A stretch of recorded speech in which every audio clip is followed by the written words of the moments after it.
Hey, what's up, everybody? Just wanted to do a little update on our favorite Florida politician. I had heard this a couple days ago, so I actually wanted to look into it.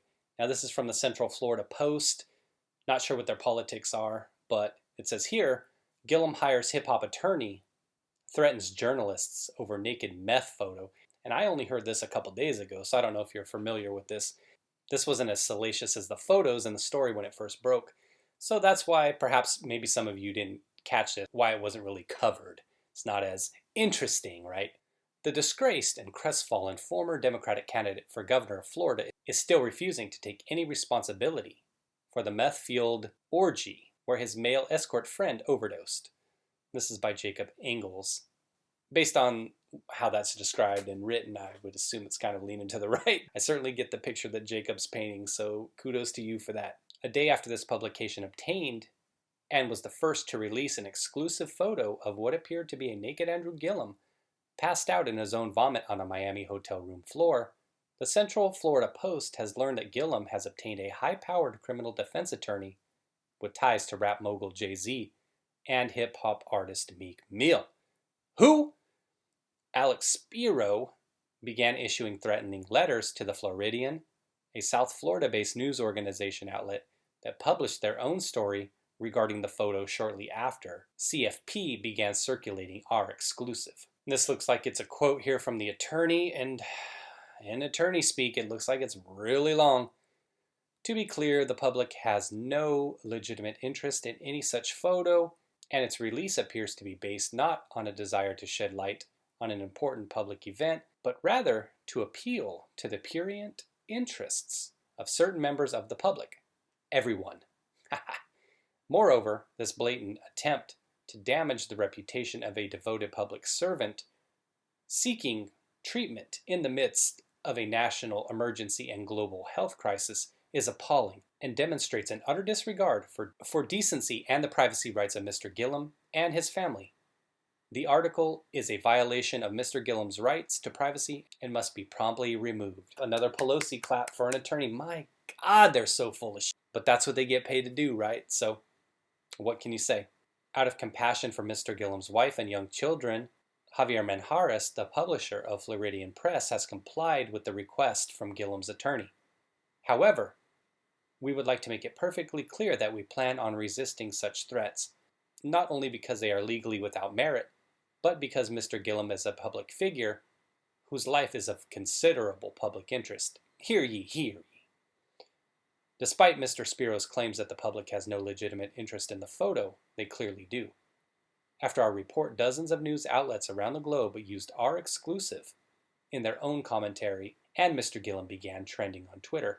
I'll say this, though, for whatever talk that this publisher of the Floridian Press is giving us here, he's talking out of both sides of his mouth. He goes on one hand, he tells us they took down the photo. He then goes on to defend themselves from the attorney and claims that they're going to go on continuing to do this or that. But the reality is he caved to the attorney. Now, I don't know much about this publication, but my feeling is that it's not a large publication. I could be wrong, but it's not like the Times or the Post or the Examiner or a paper of that size that may have the legal resources to fight an attorney, because when an attorney runs his mouth and spews this garbage, like attorneys do, the threats they make because they know they have the power to file a lawsuit, and they know a lot of companies don't want to deal with the costs involved in that, and that's why these scumbag attorneys get away with stuff like what's happening here. They know that all they have to do is throw that threat out there, sprinkle a little bit of that threat out there of the potential for a lawsuit, and these companies would see the money involved in that, and they'll back down more often than not. But that's how scumbag attorneys get their reputation. Now, in this case, in Andrew's case, I guess that worked out for the best. So he got what he paid for. Not only with the attorneys, but he got what he paid for in Miami that night. And a little bit more than he paid for, if you know what I mean. Review the photo again. Viewer beware. Thank goodness this is blurred out. And this stuff. Whoa. I had just heard this a couple days ago that they were looking to go after individuals who had posted the nude photo, but this thing is blurred out. Again, whose foot is that? Question mark. I was doing some more research around this story, and then I was curious. Not that kind of curious. Not that kind of curious, of course, but curious about something else. Check this out. This is something from Dred's World. I'm not even going to say this is a legitimate source in any way. This was from a few weeks ago. And again, not knocking Peter Dredd. I just don't know the site. I don't know how credible it is at all. So I'll wait to hear. There's a part of this that I found interesting, so I'll show you that. It says here, according to multiple reports on social media, the disgraced former senator and his wife are separated.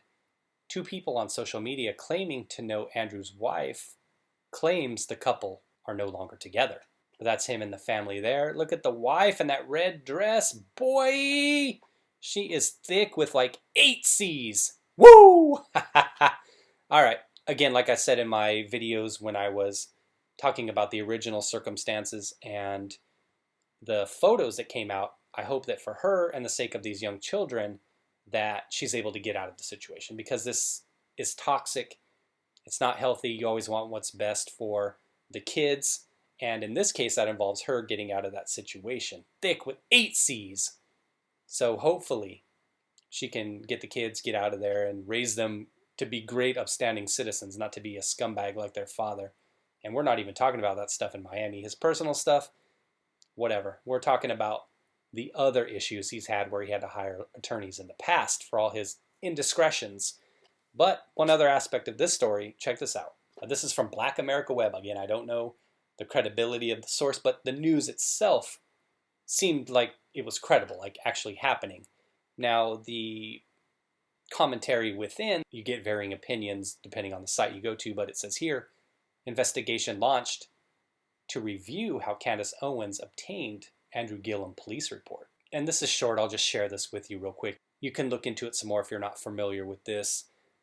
I never knew this was happening. It's just, there's so much stuff going on in the world, and so many stories just get buried because of what's going on. And there's just not enough time in the day to sit there and read everything, right? We've got lives and other things going on, but it says here, police in Florida said an investigation has been launched to determine how Black conservative Candice Owens obtained the police report about Andrew Gillum's alleged overdose at the Mondrian South Beach Hotel on March 13th. Don't know why they had to put Black in there or conservative. I don't really know what that has to do with anything. Just say Candice Owens. She's just a person like you or me. I'm never one to care about where the facts came from as long as it's accurate.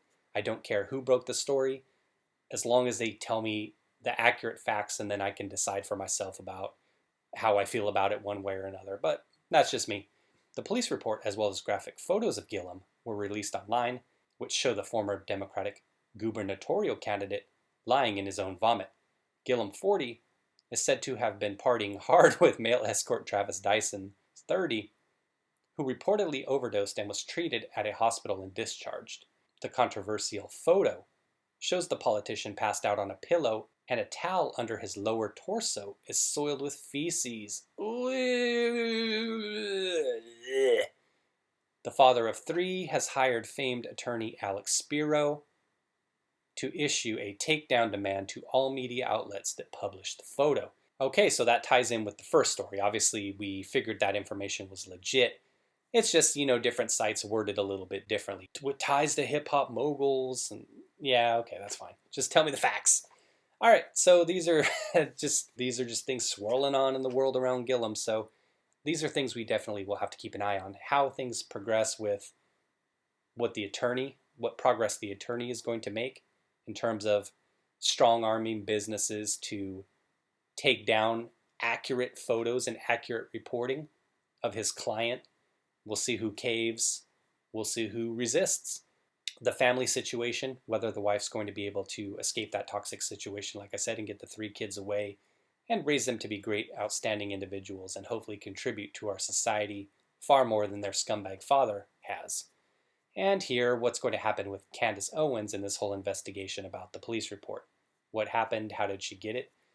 Pretty good questions, right? How did she get her hands on that photo? And are we still waiting on that body cam footage, aren't we? I believe so. All right, everybody. Just some quick little tidbits, a little bit of information that perhaps if you didn't know, just kind of bringing this to your attention. I just found this stuff out myself a few days ago, so I just wanted to tie it all up in a bow for you. But thanks for watching, everybody. Take care. Wanted to wish you well, and hopefully you're having a good weekend.